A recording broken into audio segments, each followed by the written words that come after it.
or hearing a knock, or seeing a ghost, or something like that, or watching cupcakes eat one another, because I do have a story called Zombie Cupcakes. So I thought I'd give this as an example too. This is called Love Bug.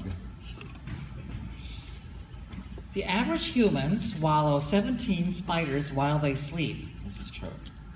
Did you know that? Doug asked, his eyes shining with excitement. No, said Laura. But that's spread out over a lifetime, added Doug. Since we're only 14, we've lived like maybe a sixth of our lives, so we've probably only swallowed 2 or 3 by now. Good to know, Laura replied. It doesn't bother me though, said Doug, since I'm a, and they both finished his sentence together, bug person. Doug sighed happily and continued to stare up at the moon. Laura stared at Doug, then down at her hands in her lap. She was wearing her new sky blue dress. She and her mother had bought it for the middle school dance. Doug hadn't said anything about it. Maybe, Laura thought, if it had been decorated with beetles or centipedes or millipedes, maybe then Doug would have noticed. At least he was nice, and he looked cute in his polo shirt and tie. Why are you letting Doug the Bug take you to the dance? Her shocked friends had all asked her earlier that week. Buggy Dougie is creepy, her friend Vonda had said.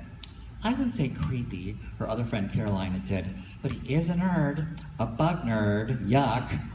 A cute nerd, Laura had said quietly. Besides, the boy she had hoped would ask her to the dance, Powell, hadn't said a word to her all week. Nothing. He hadn't showed up to the dance that night either. Neither had his friends. They probably thought it was stupid. More likely, thought Laura, they just didn't have girls to ask out. Boys were such odd creatures, Laura knew. An entirely different species from girls. At least Doug had asked her. He was nice, too.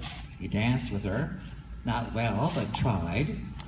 And he sat next to her when they ate and talked, mostly about bugs.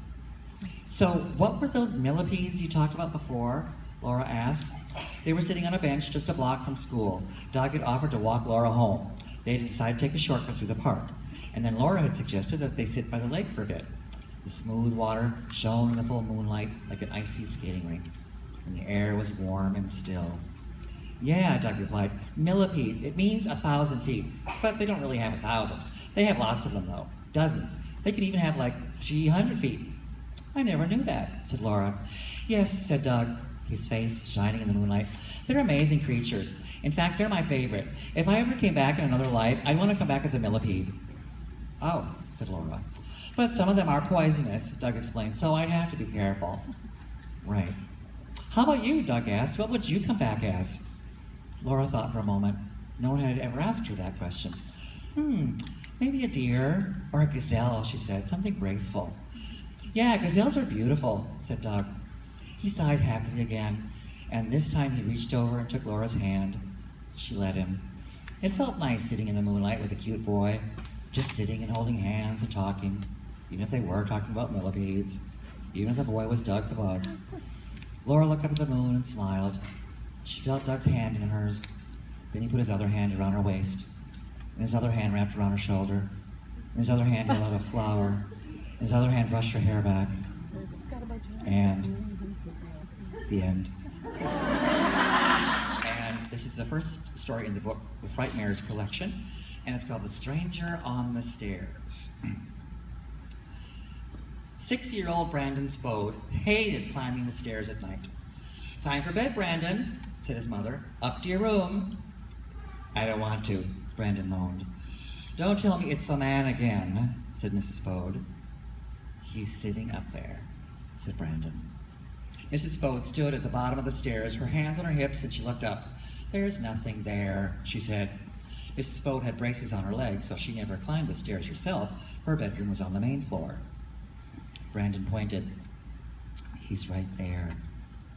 That's a shadow, said Mrs. Spode. The light in the hallway makes a shadow. You know what a shadow is, don't you? Brandon nodded. He knew what a shadow was. But he also knew that the man on the stairs wasn't made by light and shadow. The man sat there every night on the top step. His skin was the color of a red crayon that had melted on the sidewalk. His eyebrows were thick and bushy. He had a wide grin that stretched his face tight like the skin of a balloon. And 3 reddish bumps grew on his forehead. I don't want to go to bed, said Brandon. Mrs. Spode was tired of having the same argument every night.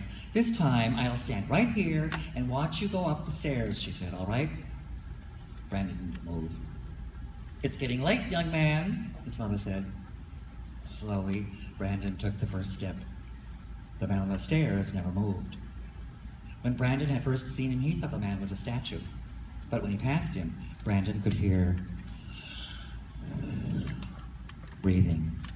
And then one night, he saw the man blink. Hurry up, Brandon. I can't stand around here all night, can I? Said Mrs. Spode. The boy approached the figure at the top step. Keep going, said his mother. Brandon heard the breathing. He could see white teeth gleaming in a stretched out grin. So the boy shut his eyes, and he kept climbing. He put his right hand against the wall to guide him. And then Brandon stumbled a bit, and his stocking feet reached the hallway. He was at the top. He opened his eyes, and he looked down at his mother. See, I told you, said Mrs. Spode, crossing her arms. There's no man sitting on the stairs, now is there? No, Brandon said softly. He's behind you. Now, that was the first version I wrote. But, as I share with kids when I'm talking about writing and reading, you have an editor. You have somebody behind you who checks on your stuff and see, does it make sense? But also, is there a way to make the story even stronger? Or just think about it a different way. So, the story, as you read it now in the book, has a slightly different ending. This is how it ends now. See, I told you, said Mrs. Spode, crossing her arms. There's no man sitting on the stairs, now is there? No, Brandon said softly. Then get to bed, ordered his mother. The woman turned and saw a man standing behind her. A man with a red face, bumps on his forehead, and a wide, stretchy smile. Upstairs, Brandon heard a scream, and then a thud, as his mother fainted and hit the floor. So now that's how it ends. And then I asked the kids, like, well, which version do you like better? You know, because it's up to your own taste. But the editor thought, like, well, could you go a little further? What happens next? What happens from Brandon's point of view? Because the story is really with him. What does he see, or what does he hear?